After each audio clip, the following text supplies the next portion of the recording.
नमस्कार दोस्तों। स्वागत है आप लोगों का हमारे यूट्यूब चैनल इंग्लिश बाई बंधु सर में। आज आप लोगों के लिए हम लेकर के आ चुके हैं बहुत आसान तरीके से वर्ब टू हैव। क्या पढ़ रहे हैं लोग? Verb to have.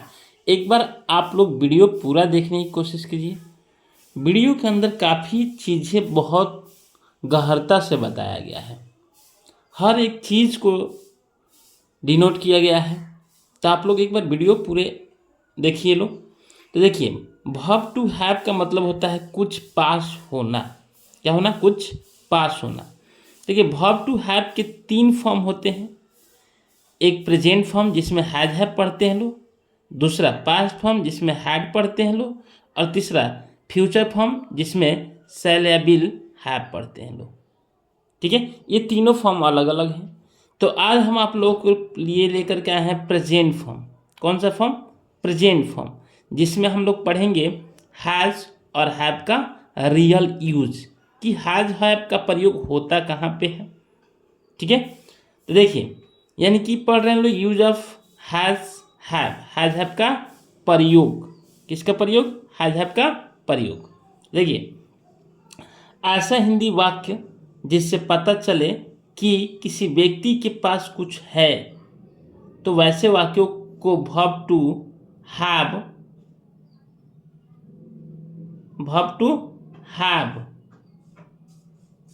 के प्रेजेंट फॉर्म यानी कि हैज हैव के प्रयोग करके बनाया जाता है। यानी कि जब भी आप लोगों को पता चलेगा कि किसी व्यक्ति के पास कुछ ना कुछ है, जैसे मेरे पास कलम है, उसके पास किताब है, तो होने का बोध करा रहा है ना। जब भी पता चले कुछ ना कुछ है, तब वर्ब टू हैव के प्रयोग से बनाएंगे लोग। ठीक है, तो देखिए, वर्ब टू हैव के जो है स्ट्रक्चर आप लोग के सामने है, जिसमें आता है सबसे पहला पॉजिटिव, सब्जेक्ट प्लस हैज या हैव प्लस अदर वर्ड।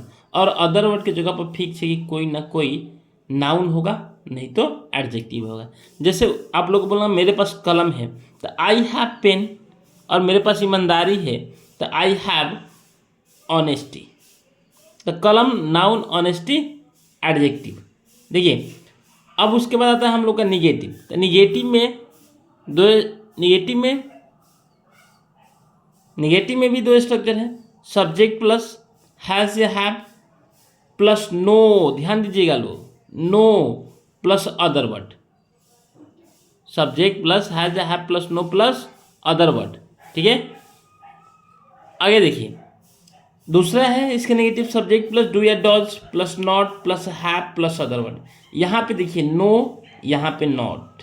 यही ध्यान देने वाली चीज़ है कि हैज हैव के साथ हम लोग नो का प्रयोग करेंगे, नॉट का प्रयोग नहीं कर सकते हैं। नॉट का प्रयोग करने के लिए सेंटेंस में हमको डू डज लाना होगा।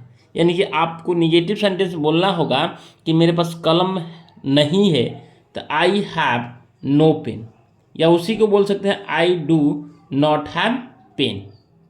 ठीक है, इंट्रोगेटिव में सेम, हैज या have plus subject plus no plus other word, do या does plus subject plus have plus other word.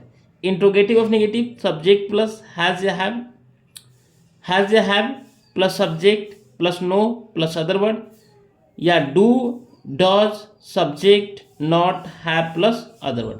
Same ऐसे ही ये डब्ल्यू वर्ड का भी स्ट्रक्चर है। ठीक है, तो देखिए आप लोग अब सेंटेंस कैसे बनाएंगे। अब पहले हम लोग को देखना होगा कि हैज़ या हैव में से किसका प्रयोग करना होगा। कब हम लोग ये सीखेंगे कि कब हैज़ का प्रयोग होता है और कब हैव का प्रयोग होता है, कब डू का प्रयोग होता है और कब डज का प्रयोग होता है। तो देखिए, जब सब्जेक्ट आप लोगों के पास सब्जेक्ट आई, वी, यू, दे और मोर देन नेम मतलब दो या दो से अधिक नाम रहेगा, तो आप लोग हैव का प्रयोग कीजिएगा। किसका प्रयोग करेंगे लोग? हैव का प्रयोग करेंगे। और इनमें से जब डू डज की पारी आएगा तो डू का प्रयोग करेंगे। फिर देखिए, जब सब्जेक्ट ही, सी, इट, वन नेम यानी कि एक नाम ये रहे, तो हम लोग किसका प्रयोग करेंगे? डज का प्रयोग करेंगे।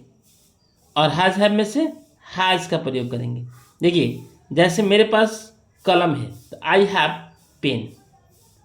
अब निगेटिव में देखिए, मेरे पास कलम नहीं है, तो क्या बनाएंगे, I have no pen, not pen नहीं बोलेंगे, नो पेन, हैव लगाएंगे तो नो पेन। लेकिन इसका दूसरा तरीका भी है, दूसरा स्ट्रक्चर भी है, I do not have pen, ऐसे भी बोल सकते हैं। उसके पास पैसा है तो ही हैज़ मनी, और उसके पास पैसा नहीं है तो ही हैज़ नो मनी, या बोलिए he does not have money. ठीक है, तो टुडे फॉर दैट्स ऑल। ऐसे ही आसानी तरीके से समझने के लिए हमारे वीडियो को फॉलो कीजिए, हमारे चैनल को लाइक कीजिए, सब्सक्राइब कीजिए। Thank you.